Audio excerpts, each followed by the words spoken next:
Hi, good morning mga kalamons. Ako pa hindi lawyer at saka Pero, sa ginawa nila kay BP Sara, makatarungan ba? Or are they trying to insult us Filipinos? Lalo na yung vote kay Sara Duterte. Kasi hindi naman nila sabi nila may due process. Where's the due process? One day, you can decide right away. Bakit ba?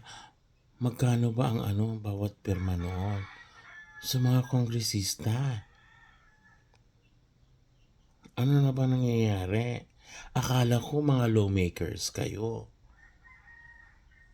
Pero anong ginagawa ninyo? You violate.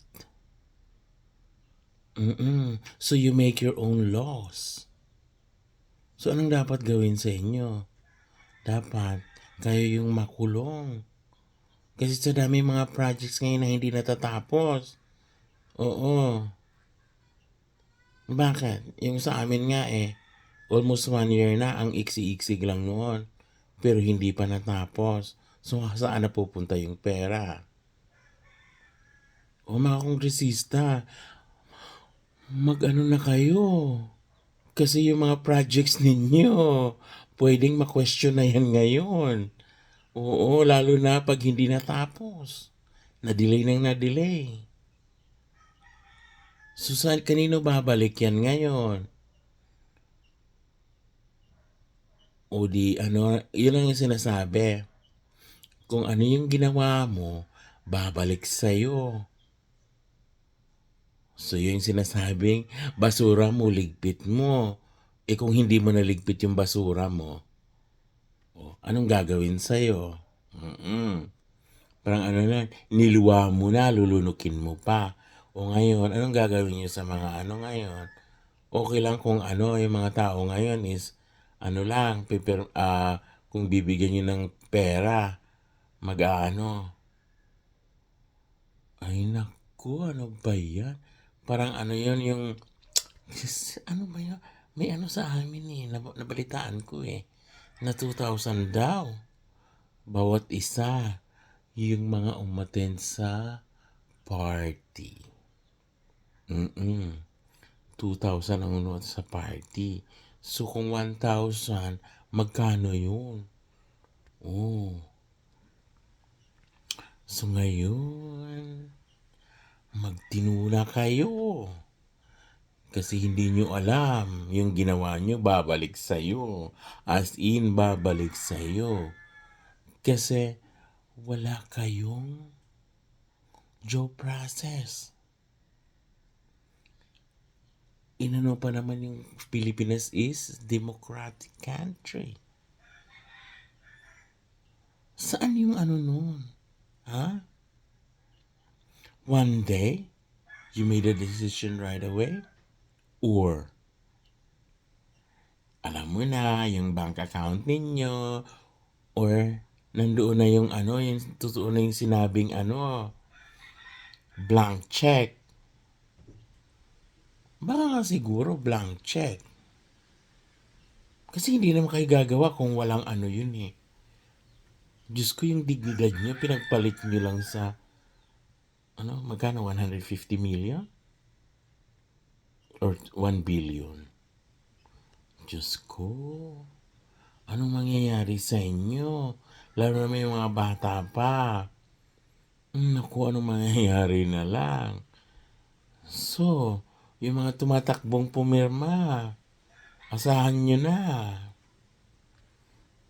Baka sabihin nyo, dinaya kayo. Or sa bagay, kung ang mga nakaupo rin sa Comelec, hindi natin alam. Oo. Baka yung sa Comelec din, nakaluto na pala yung Yun din ang bantayan ng mamamayan. Kasi, baka nakaluto na yun kung sinong mananalo. Ano mangyayari sa mundo after the election? Mangyayari sa Pilipinas after the election?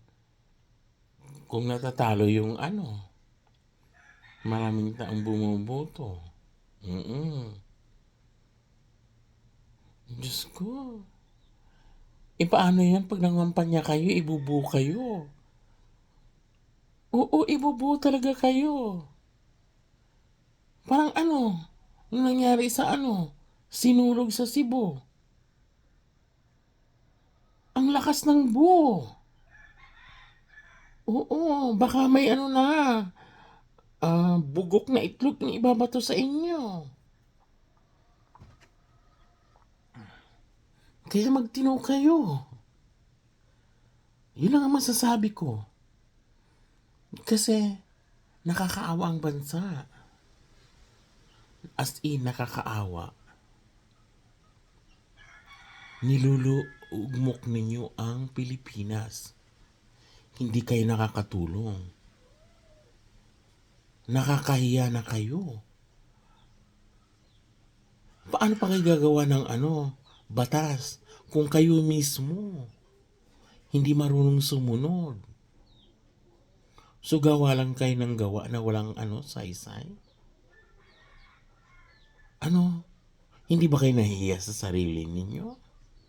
Mahiya naman kayo. Kasi ako nahihiya ako. Nahihiya ako sa mga ginagawa ninyo. Kung may pinag-aralan ma kayo, hindi ko alam. Diyos ko, ano ba? Ano ba talaga ang mga kongresista ngayon? Yung mga pumirma? Pera-pera na lang talaga? Wala na kayong dignidad? Hindi na ngayon uso ang kasi marami ng cellphone ngayon. Camera. At ang lahat ng tao, we have the right to say something. Basta hindi lang kami magmumura sa inyo.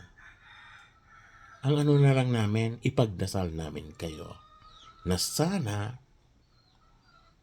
hindi na kayo mananalo. Yun lang.